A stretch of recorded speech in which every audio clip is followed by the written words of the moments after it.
You want the proof that the Still Here cinematic is the best cinematic ride ever released? It's going to be a week and people are still talking about it. People are still watching it and they are still finding more details. And things are getting so cool that some of the things which people previously ignored because we honestly thought that Riot just forgot about it, that's to keep on with the rule of cool. If things look badass, it is better than the integrity of a story. Well, it turns out Riot did not forget. And all the parts with Kindred got a whole another awesome layer. So today, let's talk about what the community found, and let's talk about how all the lore references are getting crazier.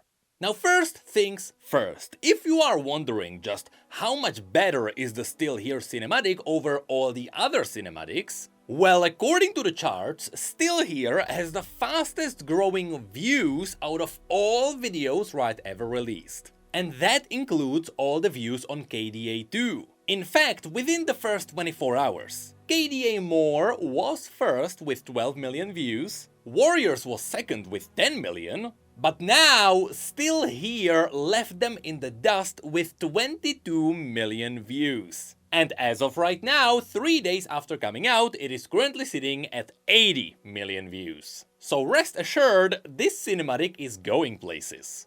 But now, let's dive into all the things that came out around it. The first piece of new info we got actually came from League's social media. There they released a video where they quickly covered all the cinematics references to League in-game. Meaning they simply mentioned all of the champions' abilities which you could see in the cinematic. But one of their examples stood out and it left a lot of people confused. So first they showed us that Morgana used Soul Shackles, which is her ultimate. Now, in my first video I did mention that it reminds me of her Q because it's binding Aatrox to the ground, but sure, I'll admit she's channeling it, so it's more like her ultimate. Regardless, Morgana was always about her chains, so it's not like it really matters. Next, Gale uses Divine Ascent, which as I mentioned is her passive. Then Yasuo uses his Wind Wall, which as I explained is actually very important for the entire story of this cinematic, especially in relation to how the cinematic ends. After which they confirmed that here Yasuo is using Sweeping Blade.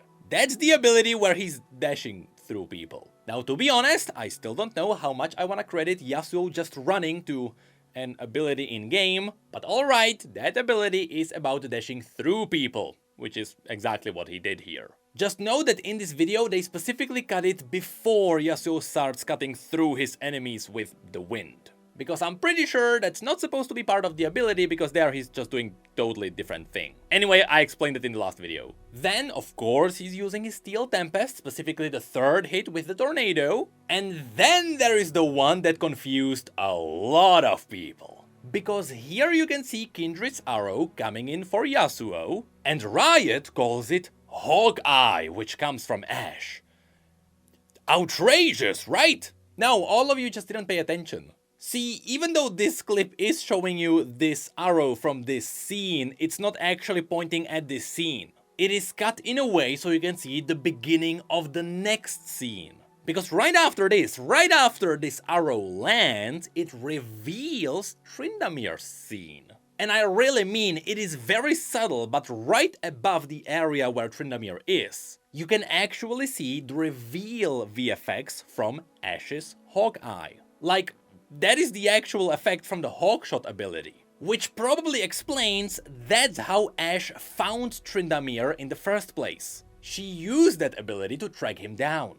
The fact that the scene before this one also has an arrow might be a coincidence, but it also might be planned out. Again, the details in this cinematic are totally crazy, so maybe it was all on purpose. Next, it's showing us that the wolf is using the wolf's frenzy, which I mean, sure, he's just jumping and biting. Then of course, Tryndamere is using Undying Rage, that was pretty obvious, but he is also using the Spinning Slash. This is something I almost missed in the first video, and if you go back, you can see that I had to add in a note, because I only noticed this while I was editing it. But yes, in this scene, Tryndamere is in fact spinning. Then of course we get Volley from Ashe, which was heavily nerfed because she only fires 2 arrows, and she got one more Hawkshot to end this cinematic. Which is pretty funny because Hawkshot has 2 charges and she used both. Maybe that's also not a coincidence. Now besides this video jumping into some more details, Riot also put the foreseen Yasuo skin onto PBE,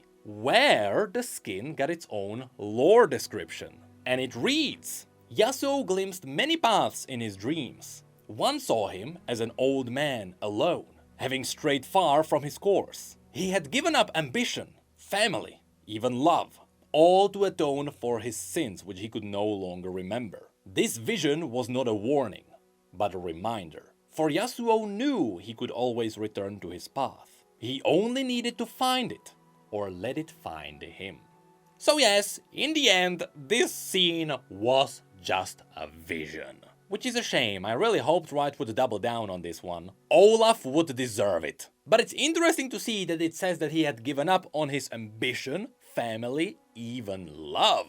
If the Ruined King taught us anything, he does have love in his life. Though he did decide to go somewhere else towards Noxus to find his destiny, and maybe that's why he's confused now? His story ended in a place where everyone believed that he would be looking for Riven. But then during the Sentinels of Light, Riven was freed from the Noxian prison, and you know what? I don't really know what's happening. What I do know is that this is a vision, and we still don't really know what Yasuo is doing right now. It's just that if Yasuo decides to just give up on everything he had ever done, he would not end up in a happy place. Speaking of which, this is perhaps where the coolest new detail arose. You see, as people dug deeper and deeper into all the storylines surrounding Kindred, they realized that all of their previous lore still lines up here. And it all goes back to that one final scene. Now, the first thing some people pointed out here is that there is no way that this is an arrow from the Lamb. As you could clearly see, Lamb has clean arrows without an arrowhead. Which is true. That's why this arrow represents the arrow from the Lamb. Because that's the arrow that delivered the kill. In a way, that's how Kindred claimed him. Remember that the Lamb and the Wolf are not really there as part of the physical world. It's not like the Lamb was actually standing there in the army just waiting with her shot. Not to mention they would have to be some kind of Santa Claus to really deliver every kill on everyone who ever dies. I have no idea if this explanation makes any sense to you, but a lot of how the Lamb and the Wolf work comes from the mind of the one who's dying. So in short, yes, the arrow still represents the arrow of death that came from the Lamb, even though it is physically an arrow that came from the bandits. In fact, it is this detail that revealed some cool references. And honestly, it is something I didn't mention at first because I didn't believe Riot was really paying attention to it. But especially after watching the Tryndamere fight for the 8th time now, it all makes so much more sense now.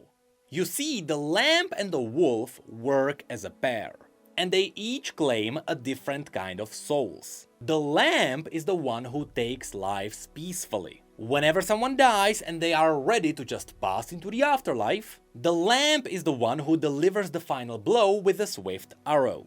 But in case someone refuses to die and they wanna fight till the last moment, the Wolf steps in and he gives them the fight they were looking for. That's why, even in the in-game quotes, the Wolf always wants everyone to run away from the Lamb. He wants them to not want to die, because that way, he gets to chase them. Peacefully they go. Hungry we follow. Wolf chases what does not willingly go.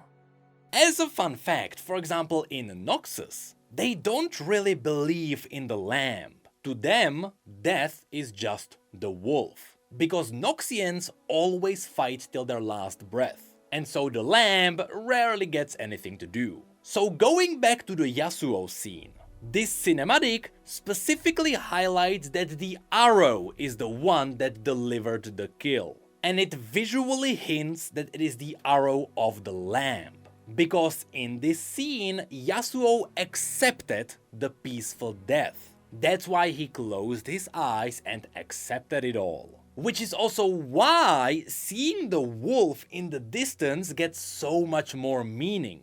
The reason why we can see the wolf in the distance, seemingly not doing anything, while Lamb claims the kill, is because the wolf is watching and patiently waiting to see if Yasuo decides to fight. Because should Yasuo keep fighting here, the wolf would get a chance to step in. That's the real choice Yasuo made in this scene. We all know that he had the ability to keep going here. The cinematic specifically showed us that he could use the wind wall to save himself here. But instead of letting the wolf chase him, he decided to embrace the lamb. It is insane to see just how much of this was portrayed by a single glowing arrow in the sky. Now, what's cool is that a similar thing also happened in Tryndamere's fight. Around the internet, I saw a lot of people talking about the fact that the wolf did all the fighting, and the lamb didn't do much to take him down. But in reality, that was absolutely on purpose. From the moment Tryndamere stood up, he was presented with a choice. Would he go down peacefully or would he fight the wolf? That is why the first one he saw was the lamb, who acted as the one to present this choice. But of course, this was likely not the first time they fought. In fact, looking back, it is impossible for this to be their first fight. Logically, Tryndamere had to fight them at least once in the past. That would be the moment Aatrox killed him and infused him with the blood magic.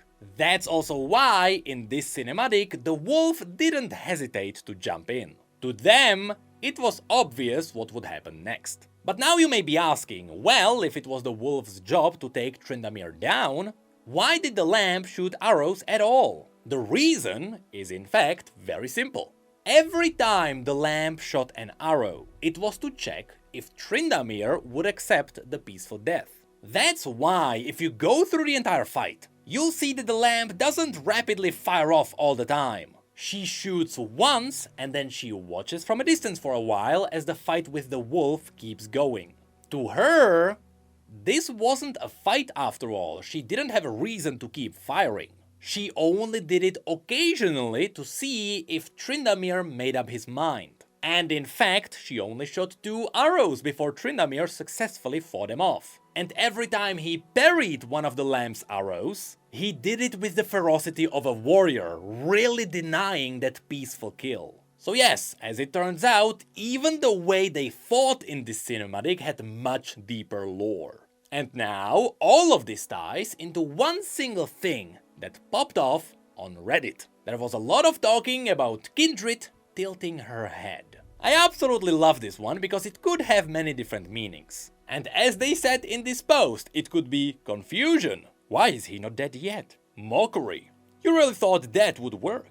Challenging. Oh, so you really wanna fight? Curiosity. Let's see where this goes then. Recognition. This guy is kinda good to be honest. Surprise. Yo, what the hell you doing, bro? Indifference. Okay, sure, do your thing. Patience. I'm busy tonight, please die. Now, given all the context we have now, I do believe the real purpose here is curiosity. Because here they are, presented with a man who refused both the peaceful arrow of the lamb and the ferocious bite of the wolf. Because despite the wolf really trying, he can fight them off. Which is not something Kindred get to see too often.